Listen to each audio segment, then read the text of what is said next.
If you've been single long enough, you've probably heard of speed dating and have maybe wanted to try it. Well, fortunately, I have some excellent speed dating tips that will help you own the night. People join up in a group for the evening in close-quartered tables and spend a few minutes with each partner to see if there's any chemistry.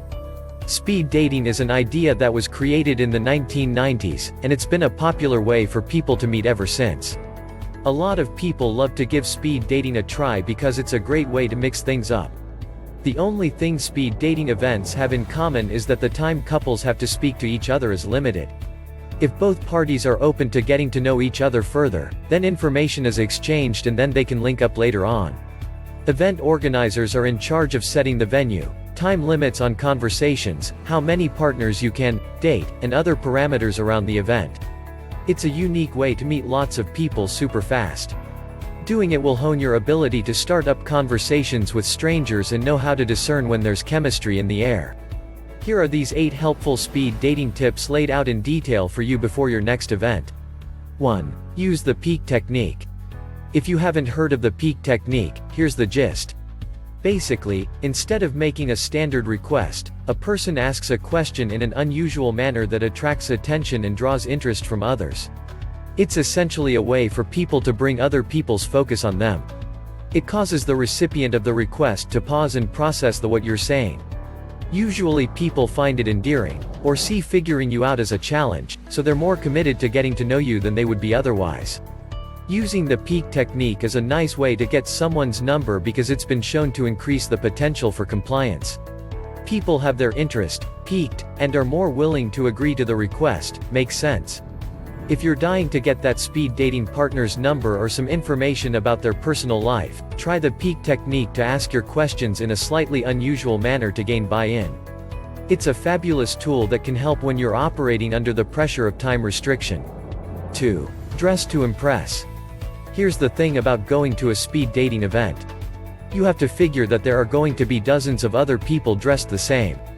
If you're a guy, there will be a million sports jackets with dark jeans, and if you're a lady you can bet there will be plenty of little black dresses filling the room. I get it, they're sort of like the dating uniform. But you've got to make a bold move if you want to stand out. If you're dressed like 5 other guys she's talked to that night, what are the chances she'll remember if you're Stan or Steve? One of the best speed dating tips is to wear something nice, but that will set you apart from the rest of the crowd. Try to wear lighter colors, or something a little more fashion-forward so it will catch people's eyes. You never want to go too overboard when it comes to the wardrobe, though. Boys, please, don't show up underdressed.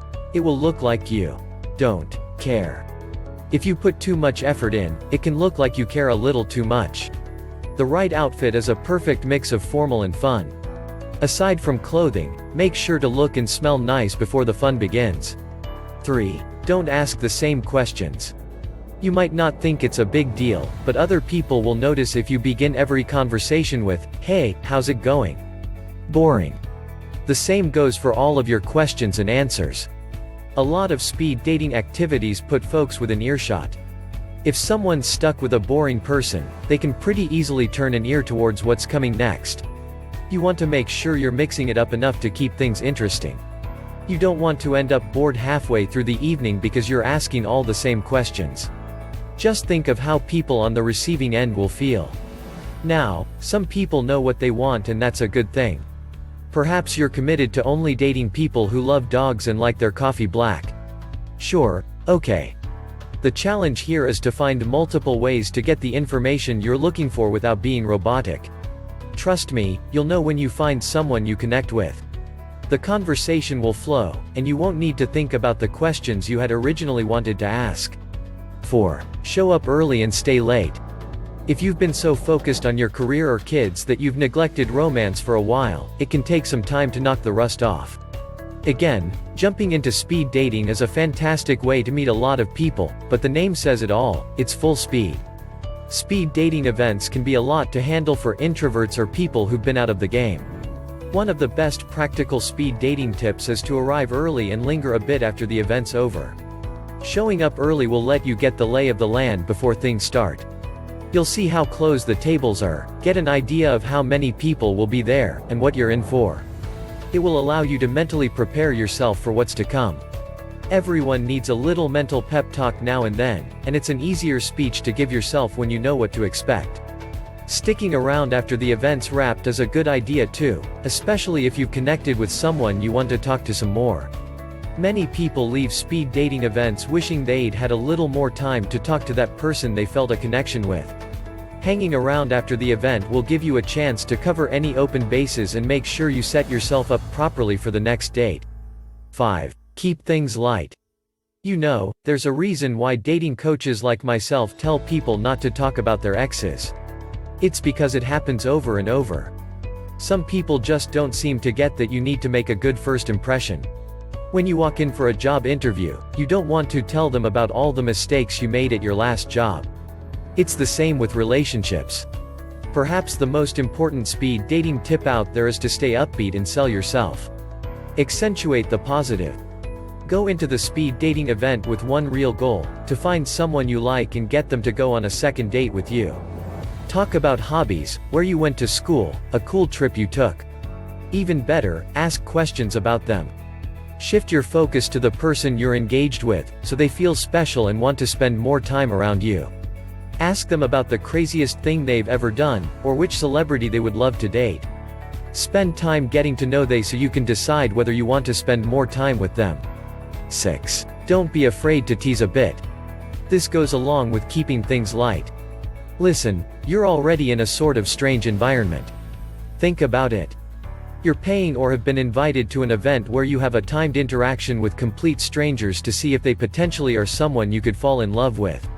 It's already off the wall, so don't be afraid to loosen yourself up. Laughing at the situation with your partner might be a nice way to break the ice. A bit friendly teasing or laughs is always welcome. Start by making a joke about yourself or someone else before trying anything on your partner. You never know how sensitive someone will be.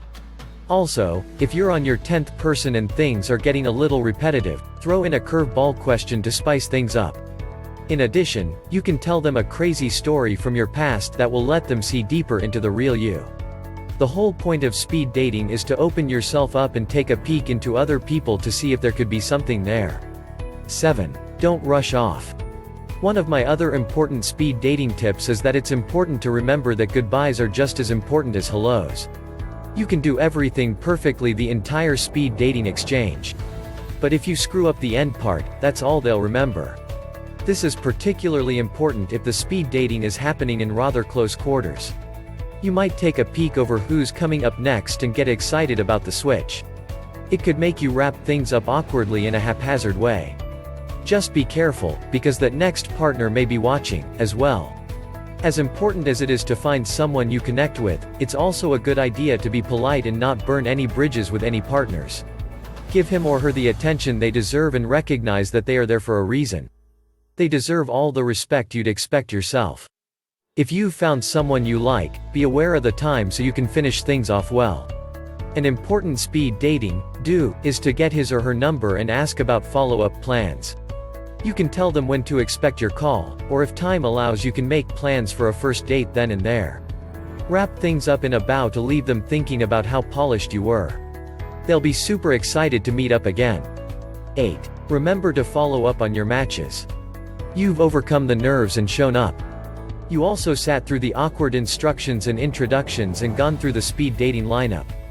For people who haven't dated in a while, or are naturally shy or introverted, it can be a lot in one evening. Feel good about getting to the finish line. Hopefully you've had a positive experience and met some women or men who you feel could be promising. All you've got to do now is commit to follow up. It's crazy that some people will go through all that effort meeting people, feel a certain amount of chemistry, get phone numbers, and for some reason not call in the days following the event. I hate to say it, but there really is something to finding the right time to call. Too soon and you appear overeager. Wait too long and they'll feel like they're second fiddle. Wait 1 or 2 days after the event to call someone you're really interested in. Remind them again that you have a wonderful time with them and would love to see them again.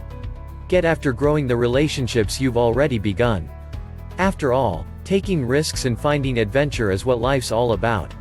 And always remember, never be afraid to be bold. Because you've seen the end of this video, so I have a special gift for you. In the link I put in the description of this video, my friend Kate shares 3 tips for using the secret language of your body to get the girls you really want to start fantasizing about you. Please let me know your thoughts in the comments section below. Don't forget to like, share and subscribe to my channel. Make sure you hit the bell icon to be notified whenever a new video is uploaded.